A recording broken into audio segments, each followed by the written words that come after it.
Thank you all for being here today. It's really important that we rally, that we tell our friends to get out and vote on November 3rd. As was mentioned by the previous speakers, this is going to be a close election, but we know we can win because John Corzine has been a great governor and he is so much better on the issues than his opponent. There really is no comparison. But we need to get the word out, and you're part of that. You're part of that grassroots that's going to make a difference.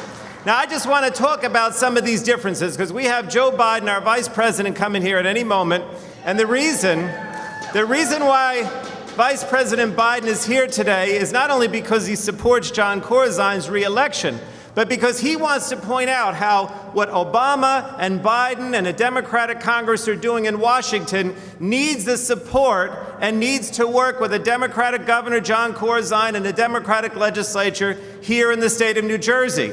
And if those of you who've been listening to the debates, last Friday night there was a debate, the last one I believe, for governor, and John Corzine very clearly explained the differences between himself and his Republican opponent on the issues. And I just want to talk about three here today because you're going to go out here today over the next 2 weeks and talk to your friends and relatives about why there is a difference and why they should support Corzine and the Democratic ticket. I'm going to give you three examples. First of all, his Republican opponent said that he wanted to cut taxes on the very wealthy and cut taxes on corporations and particularly on insurance companies. Now, why is that? The reason for that is because he basically represents a lot of the special interests.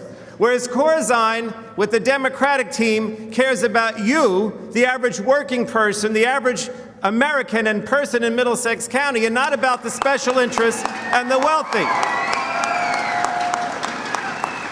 Corzine explained that if we put those cuts in effect for the very wealthy and the corporations and the insurance companies, we would create another $2 billion debt for the state of New Jersey. And what does that mean? That means that we'd have to cut back on a lot of state programs, cut state jobs, do a lot of things that would be detrimental to the average person in this state. But I want to focus on one thing in particular, and that's the insurance companies, which leads me to the second issue. You know, on the federal level, we're trying to pass health care reform with President Obama and Vice President Biden. We want to make sure that every American has health insurance that's affordable. Well, you know who's opposing that are the insurance companies because they don't like a lot of the things that we're doing, okay? Well, Corzine's Republican opponent, he got $100,000 in his campaign fund from the insurance companies. And he said in that debate, the Republican, that he was against the public option. And he also said that he was in favor of eliminating mandates on insurance companies so that when they sell insurance, they don't have to cover mammograms or they don't have to cover prostate screeners and various other things. He's in bed with the insurance companies. And they don't like the public option because it's going to bring down costs and provide a public option to the private insurance that they're selling at a much higher cost. And the bottom line is that if they don't have any mandates on mammograms and some of these other issues, then they make more money, and you don't get care, and you don't get coverage. And this is the difference in this campaign. You take every issue, whether it's health care, whether it's education, whether it's jobs, and what you'll find is that the Republican candidate stands with the well-to-do, stands with the special interests against the little guy. I'm going to give you two more examples. Let's take education. Well, Corzine says, that he's made sure that in the budget there's money for education to help education. In particular, he talked about pre-kindergarten and how we should have everybody start, pre-kindergarten at third, when they're 3 years old, whatever. Well, the Republican opponent, he said, oh, no, we don't want that. That's babysitting because he doesn't understand the importance of it. And then he said in the debate, he wants vouchers. Take the money from the public schools and give out vouchers. And John said, well, if you do that, Corzine said, if you do that, then we're not going to have a good public education system. Once again, where does the Republican stand? With the special interests, not with the average person, not with the public schools. And then I'm going to give you one more example.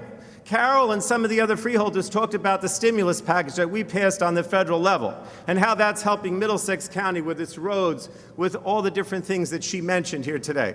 Well, if you listen to our Republican opponent for governor, he said he wouldn't take the money from the stimulus package. He wouldn't even take it. And we wouldn't have the various things now that are making it a little better and making it possible to get out of this recession and to move on the road to recovery. So I just want to tell you, some of you are Democrats, some of you are independents, some of you may be Republicans. The bottom line is this is an issue-oriented election. John Corzine has done a great job as governor in very hard economic times. But his policies will lead us to a recovery and to a bright future on every one of these issues, whether it's education, healthcare, jobs, whatever. If you or anybody supports our Republican opponent, we're looking towards the policies of the past, the policies of George Bush, the policies of Dick Cheney, the policies that got us into this mess in the beginning. We're not going back to them. We're going forward with our governor, with our Democratic ticket, working with Obama and Biden towards the future. Thank you very much.